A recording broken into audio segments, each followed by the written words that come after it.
Buenos días, estimado público que nos está viendo por este canal.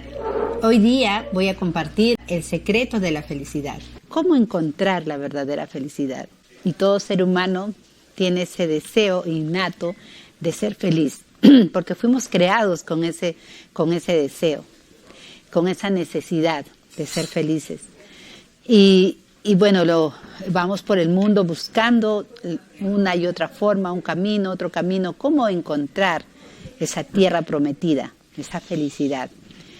Pero no lo encontramos por diversos factores. Vamos a ver cada uno de esos factores. Uno de ellos es porque tenemos un concepto equivocado. No sabemos qué es la felicidad en realidad, ¿no? Segundo, porque lo vemos como un fin o una meta a alcanzar, que es algo que lo voy a tener cuando logre tal o cual cosa que me he propuesto, ¿no? Por ejemplo, si logro tener una casa, ¿no? O bueno, si la tengo, si la amueblo, si la arreglo de tal forma, otra forma, entonces voy a ser feliz. Otro es si logro terminar mi carrera, me gradúo, desarrollo mi profesión, voy a ser feliz. Si me compro un coche o renuevo un coche mejor, voy a ser feliz. Y así como eso, tenemos metas que nosotros mismos trazamos y decimos que cuando lo alcanzamos vamos a ser felices. Pero lastimosamente vemos que cuando llegamos a esa meta, sí, vamos a tener una satisfacción en el momento, ¿no? Un placer, una alegría, pero eso no va a ser algo constante, ¿no? Y después va a volver ese sentimiento de infelicidad a nuestras vidas. Entonces, otro factor, ¿no?, por el cual nos encontramos es porque lo buscamos en el lugar inadecuado.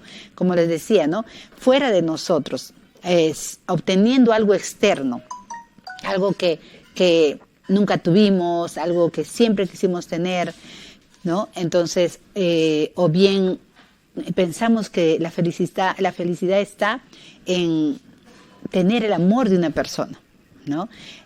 O de los padres, ¿no?, de los hijos, o la aceptación de la gente, la admiración y X cosas, ¿no? Entonces, para poder entender, como les decía, y tener el concepto adecuado de qué es felicidad, vamos a ver el significado.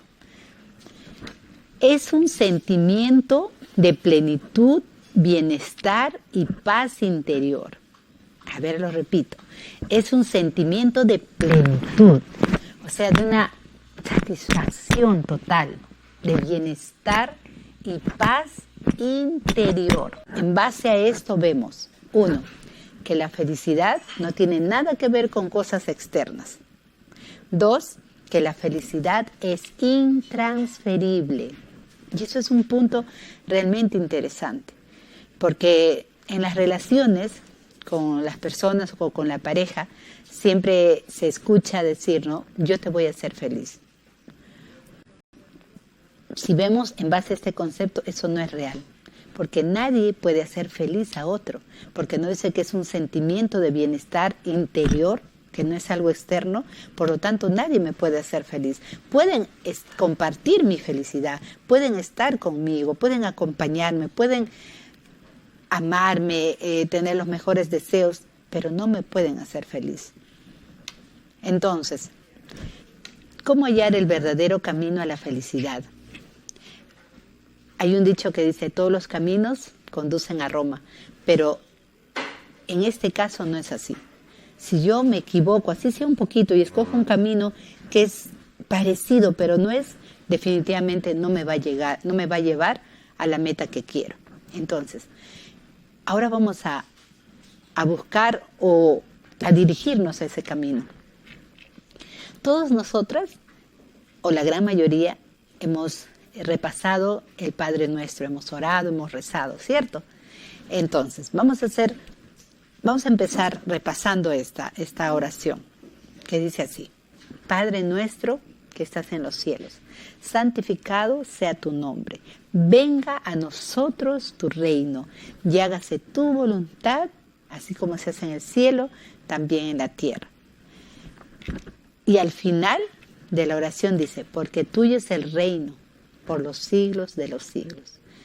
Entonces, si revisamos la oración, nos damos cuenta que hay 2 veces que se pronuncia esta palabra reino.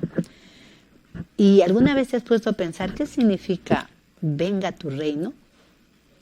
Porque todos lo hemos repetido, ¿no? De una manera mecánica. Pero, ¿qué significa venga tu reino? Para saber, primero, ¿a qué reino se refiere? Esta oración nos enseñó Jesús, ¿cierto? ¿Y a qué reino se refería Jesús? A que venga el reino de Dios, ¿no? Venga, dice que nosotros tenemos que pedir que el reino de Dios venga a nuestra vida, ¿no? Entonces, primero, para entender esto, tenemos que saber qué es un reino. Un reino es un sistema de gobierno donde el que gobierna, el que manda, la autoridad, es un rey, ¿no? Entonces, un reino es un gobierno absoluto, no es como un gobierno democrático, ¿no? Donde que el pueblo gobierna, no, es un gobierno absoluto, la máxima autoridad, el que tiene la última palabra y el que decide todo es el rey, ¿no? Y este es el tipo de gobierno que tiene Dios. Dios es el rey absoluto, es la máxima autoridad que gobierna todo el mundo, todos los planetas, sobre todo, y es un reino eterno desde el inicio hasta el fin. Dice que su reino no tiene fin. Entonces, ese reino glorioso, poderoso, incomparable, dice que tiene que venir, que nosotros tenemos que pedir que ese reino venga. Entonces, para entender esto, les invito a seguirme en esta historia. En la Biblia dice que ese rey glorioso un día tuvo el deseo de crear al hombre, ¿no? Y dijo, hagamos al hombre a nuestra imagen y semejanza. Y fue así, dice que cogió del polvo de la tierra y formó al hombre y sopló aliento de vida sobre él y el hombre fue un ser viviente. Entonces, qué tremendo es saber que nosotros existimos porque Dios nos deseó, ¿no? Que Él deseó en su corazón tener hijos, tener una familia, porque ya en el cielo Él tenía sus ángeles, pero aparte de los ángeles, Él quiso tener a la raza humana para que sean sus hijos, ¿no? Pero a la vez, como Él era el rey, Él ponía las reglas, Él ponía los mandamientos que los hijos teníamos que obedecer. Entonces, cuando el hombre fue creado, él vivía bajo la autoridad, bajo el gobierno de ese rey, que a la vez era su padre, pero era el rey, ¿no? Y él se sujetaba, el hombre hacía todo lo que el rey le mandaba. Adán le dijo, ponle nombre a los animales, tú vas a sojuzgar sobre todo, y el hombre hacía. O sea, mientras que el hombre estuvo bajo la autoridad de Dios, obedeciéndole, dice que todo era perfecto. Y lo más hermoso es que el hombre podía relacionarse con Dios mismo, tenía ese acercamiento porque eran semejantes, o sea, Dios era santo y el hombre era santo, entonces había una conexión, ¿no?, de amor. Y bueno, todo era hermoso, como le decía, ¿no? En ese entonces, en el huerto del Edén, el hombre tenía deleite y el hombre allí sí era feliz. Antes que el hombre existiese, en el cielo Dios tenía sus ángeles, y uno de esos ángeles, que era muy hermoso, ¿no?, era Luzbel, ¿no? Entonces dice que él era perfecto hasta que se encontró 3 cosas en él: el orgullo, la rebeldía y la independencia. Él, al verse tan hermoso, dice que su corazón se llenó de orgullo y quiso igualarse a Dios, al rey, al creador, y él dice que quiso estar por encima incluso, y entonces ese deseo le llevó a rebelarse y a independizarse del rey, y por esa razón Dios lo echó a la tierra, bueno, en ese tiempo no existía la tierra, lo echó al espacio, como decía, a las tinieblas. Después, cuando Dios creó al hombre, lo hizo santo, lo hizo perfecto, lo hizo a su semejanza, ¿no? Algo tan hermoso, y Dios amaba tanto a esa creación, ¿no? Entonces, pienso que Satanás, al ver que ahora él había sido echado y que Dios ahora amaba tanto a ese ser que había sido hecho de barro, ¿no? Entonces él se llenó de envidia y fue así que un día se acercó a Eva y le dijo, ¿no? Porque previamente Dios le había dado una indicación, un mandamiento a sus hijos, ¿no?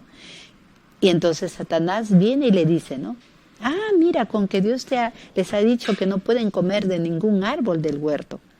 Y Eva le dice, no podemos comer del árbol que está en el medio del huerto, porque si no vamos a morir. Y Satanás le dice, no es cierto, no vas a morir. Más bien, cuando tú comas, tus ojos van a ser abiertos, vas a ser como Dios y vas a conocer el bien y el mal. ¿Qué es lo que le estaba transmitiendo con esas palabras a Eva? Le estaba transmitiendo lo que él tuvo en su corazón. Le estaba transmitiendo que se llene de orgullo, ¿no? Y que se rebele contra Dios. ¿Por qué? Porque el hecho de pensar que ya puede ser como Dios, eso es que hacía que la persona se empiece a llenar de orgullo, ¿no? Y que va a conocer el bien y el mal. Entonces, eso le hacía entender que no necesitaba ya que nadie le gobierne, que nadie controle su vida, que como iba a ser como Dios, iba a ser independiente, ¿no? Iba a ser su propio Dios. Eso es lo que le transmitió. Se le transmitió el orgullo, le transmitió la rebeldía y le transmitió la independencia al hombre. Y ese sentimiento y ese pecado que entró en estos primeros hombres pasó a toda la humanidad. Y por causa de eso, de esa rebeldía, porque la palabra rebeldía significa desconocer la autoridad, y porque el hombre, mire, desobedeció a la autoridad del rey, de su creador, de su padre, el cual le había dado solo amor, ¿no? Y decidió obedecer ahora a Satanás, ¿no? Decidió creerle y obedecerle a él. Entonces, el hombre se salió del gobierno de Dios, de la autoridad de Dios, porque ya no lo obedeció, y se sometió ahora a este nuevo gobernante, a Satanás. Fíjense. Y entonces ahí, eso fue algo terrible, eso trajo unas terribles consecuencias. Y ahí vamos a encontrar cuándo se perdió o cuándo el hombre perdió la felicidad. Fue justamente en ese momento. ¿Por qué? Porque el hombre murió espiritualmente. ¿Qué significa eso?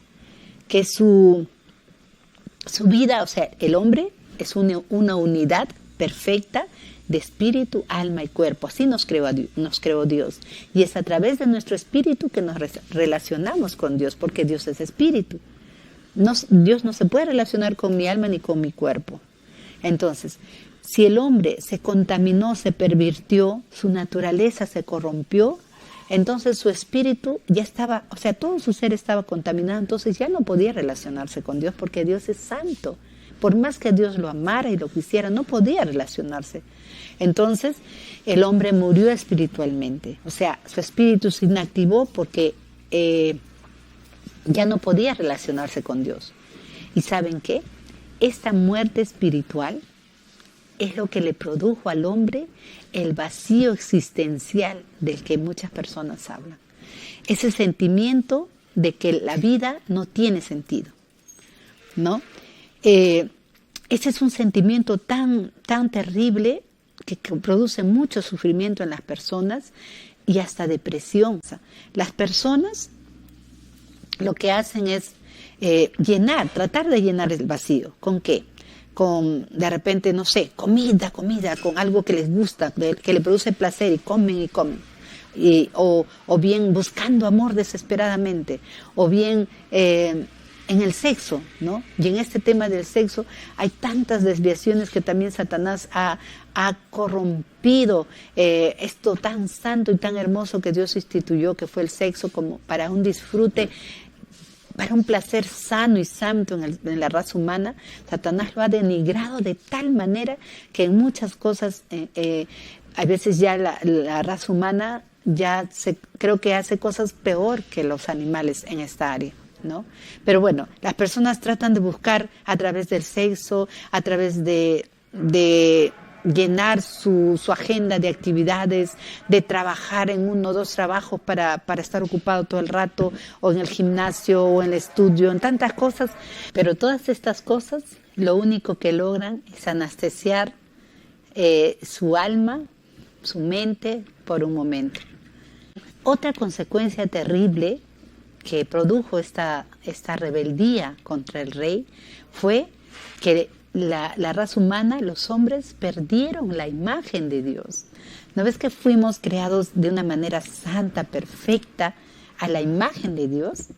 Pero cuando obedecimos a Satanás, entonces esa naturaleza de pecado, como les dije al inicio, de Satanás, eso vino a ser parte de nuestra estructura, de nuestra vida. Y esta es la razón, ahí vamos a encontrar la razón, otra razón de nuestra infelicidad. ¿Por qué? Porque el pecado quita al ser humano la paz interior, ¿no? Le produce angustia, le produce temor, culpa y vergüenza. Y eso se notó ni bien el hombre pecó.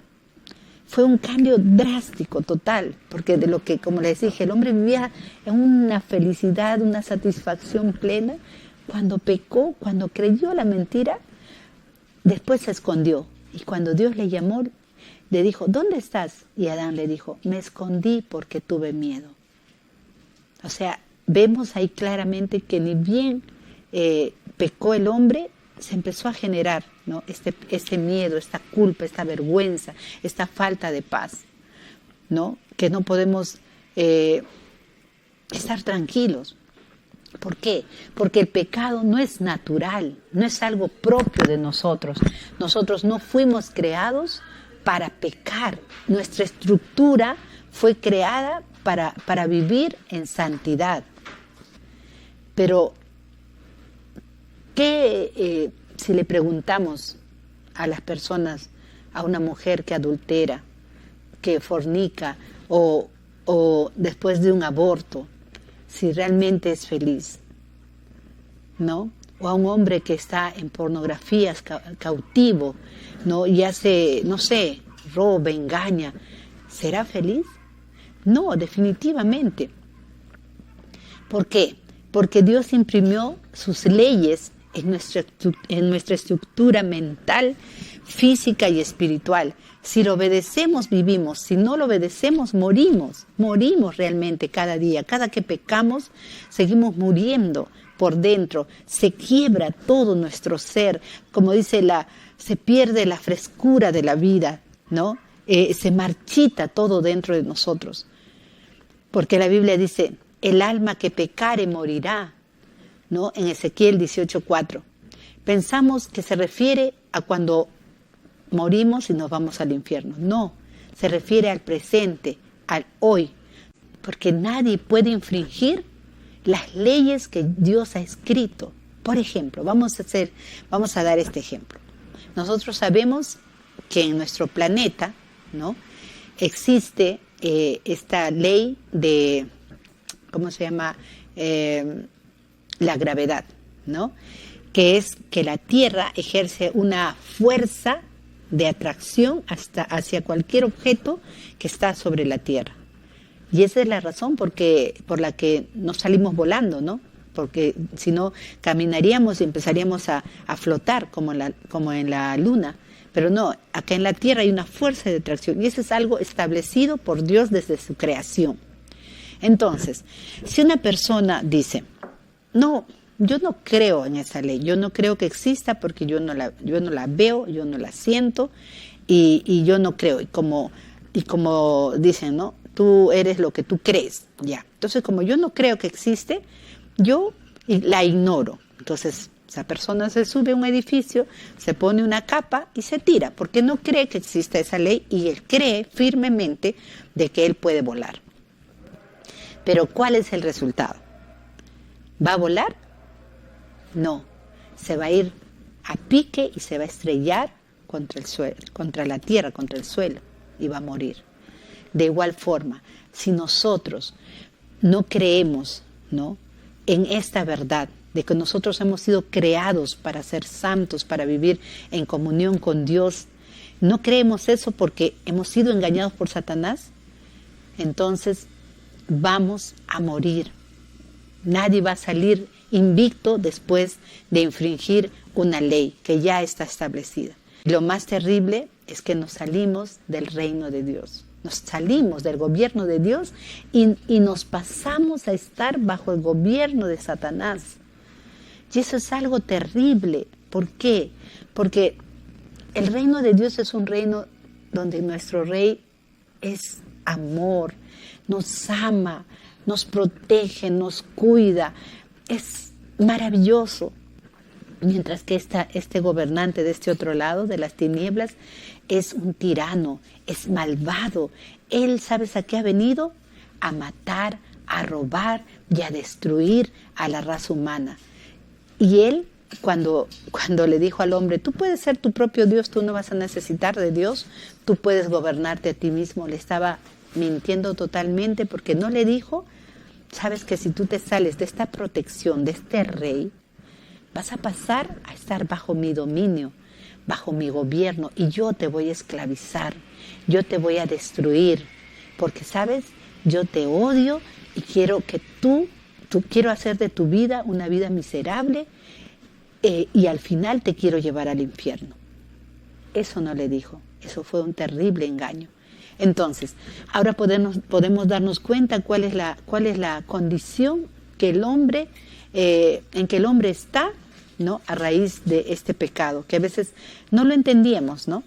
No entendíamos toda digamos, la trascendencia que tuvo ese hecho y cuál ha sido el resultado de eso, las consecuencias por las cuales nosotros estamos así, sin felicidad. Pero hay una buena noticia, ¿no? Como yo les dije al principio, hay una buena noticia, ¿no? Y esa buena noticia es que todo eso terrible se puede revertir, puede cambiar. ¿Y saben cómo? Porque Dios nos amó de tal manera que dio a su Hijo Jesús para que venga a rescatarnos. En Marcos 1, 14, 15 dice, Jesús vino a Galilea predicando el evangelio del reino de Dios, diciendo, el tiempo se ha cumplido y el reino de Dios se ha acercado. Arrepentíos y creed en el evangelio. Entonces, vamos a desmenuzar este texto. Dice, el evangelio del reino de Dios. ¿Qué significa el evangelio? El evangelio, la palabra evangelio significa buenas nuevas, buenas noticias. ¿De qué? Del reino de Dios. Ya hemos visto que el reino de Dios es el gobierno de nuestro Dios y Rey. Ya, pero ¿cuál es esa buena noticia? Que el tiempo se ha cumplido y el reino de Dios se ha acercado. ¡Wow! Cuando Dios, o sea, me imagino que Él planificó, ¿no?, un tiempo para el cual manifestar esto, y cuando se cumplió ese tiempo, Dios, a través de la persona de Jesús, trajo el reino de Dios, el reino de los cielos, lo trajo hacia nosotros, ¿no? Lo acercó el cielo a nosotros, que estábamos perdidos, que no teníamos esperanza para volver a entrar. Ahora la pregunta es, ¿cómo entramos? Y acá también está la respuesta. Dice, arrepentíos y creed en el evangelio. O sea, cree en estas buenas noticias que te estoy dando, decía Jesús, y arrepiéntete. ¡Wow! Arrepiéntete. ¿Qué cosa es arrepentimiento? Arrepentimiento significa un cambio de mente y un cambio de actitud. Entonces, ¿qué tenemos que cambiar? Nuestra mentalidad. ¿Qué mentalidad? Lo que trajimos pues del inicio, ¿no? Lo que Satanás nos metió en la cabeza. La rebeldía, el orgullo, la independencia, el hecho de pensar que yo soy mi Dios, que yo no necesito estar bajo la autoridad de Dios Padre, ¿no? Que yo puedo mandarme a mí mismo, que yo puedo hacer mi voluntad. lo que yo quiera, lo que me da la gana, ¿no? Que entonces esta mentalidad es la que tengo que cambiar. Y de acuerdo a que cambie mi mente, va a cambiar mi actitud, ¿no? Entonces, esto es lo que nos pide el Señor para que nosotros podamos entrar al reino de Dios. Yo tengo que deponer esta actitud, tengo que dejar esta rebeldía, ¿no? Y tengo que voluntariamente someterme ahora de nuevo al reino de Dios. Para yo entrar al reino, no puedo entrar todo prepotente, no puedo entrar todo altivo y decir, ya, yo vengo acá y ahora, Señor Jesús, tú me vas a hacer las cosas, tú vas a hacer lo que yo quiero. Yo tengo que venir con la actitud del hijo pródigo. Cuando vino el hijo pródigo ante su padre, ¿qué le dijo? Dice que se humilló, le dijo, no soy digno de que me llames o me tengas como uno de tus hijos, perdóname, he pecado contra el cielo y contra ti. Entonces, esa tiene que ser nuestra actitud. Entonces, decirle, Señor, ahora yo me someto a ti. Yo desde ahora voy a obedecerte, voy a hacer tu voluntad como se hace en el cielo. También lo voy a hacer en mi vida. Todo lo que tú mandes, Rey, yo te voy a obedecer. El reino de Dios está aquí y ahora, a tus puertas. Así que si tú has podido entender esto y tomas la decisión, porque la decisión sí es tuya, nadie puede decidir por ti. Nadie, ni tu papá, ni tu hijo, ni tu esposo, ni tu esposa. Nadie puede decidir, porque el que decide ser feliz es uno mismo. Yo te voy a ayudar así, acompañándote en una oración, y vas a repetir así. Vas a decir, Señor Jesús, yo reconozco que he estado viviendo en pecado, que he estado haciendo la voluntad de Satanás y mi propia voluntad, ajeno de lo que tú quieres, en completa rebeldía contra tu voluntad. Pero Señor, hoy día yo tomo una decisión de deponer esa actitud de rebelión y someterme a ti. Yo me rindo a ti, me someto a tu reino, te declaro como el Rey de mi vida, como el Señor de mi vida, como el que va a gobernar, y renuncio a Satanás que me ha estado gobernando hasta este momento. Yo voluntariamente renuncio a ese gobierno y voluntariamente me someto a tu gobierno, Rey, Dios. De esa manera vas a orar, con tu corazón sincero, porque Dios está en todo lugar, como te dije, el Rey está a tu puerta. Así que vamos a orar. Cuando yo ore, ora con tus propias palabras, de la forma como más o menos te he indicado, ¿no? Porque Jesús dice que si confesamos nuestras faltas, Él es fiel y justo para perdonarnos y limpiarnos de toda maldad. Amén. Vamos a orar. Cierra tus ojitos. Señor, he podido compartir la verdad de tu reino. Y en esta hora oro por las personas que estén escuchando, para que tu benignidad los guíe al arrepentimiento, para que tu luz les alumbre y salgan de la potestad de Satanás en las cuales están cautivos. Intercedo por la vida de ellos, Señor, en todo lugar donde que ese mensaje pueda llegar. Que realmente, Señor, ellos puedan ser libres y puedan volver a tu reino, puedan volver a casa, puedan volver a tus brazos de amor, puedan volver al Edén, a tener deleite. Señor, intercedo por cada una de sus vidas, porque para ti no hay distancia, para ti no hay una barrera. Tú estás cerca a ellos a través de esta oración, Señor. Te suplico, porque quiero que muchas personas puedan conocer lo que yo conocí, lo que por gracia pude recibir, esa felicidad, ese gozo, esa alegría que solamente tú nos das. Así que te ruego que les ayudes en ese momento, produzcas arrepentimiento en sus vidas a través de tu Espíritu, y que puedas producir en ellos un nuevo nacimiento espiritual en este instante, Señor, y que nazcan espiritualmente y su espíritu se vivifique, reciba vida, el soplo de vida nuevamente, Señor, como al inicio, y que puedan disfrutar, ser unos seres íntegros de nuevo, Señor. Te lo pido, Padre, en el nombre de Jesús. Amén. Y el gran yo soy, rindo a ti en todo, a ti el Todopoderoso, el que fue y que será, y el gran yo soy.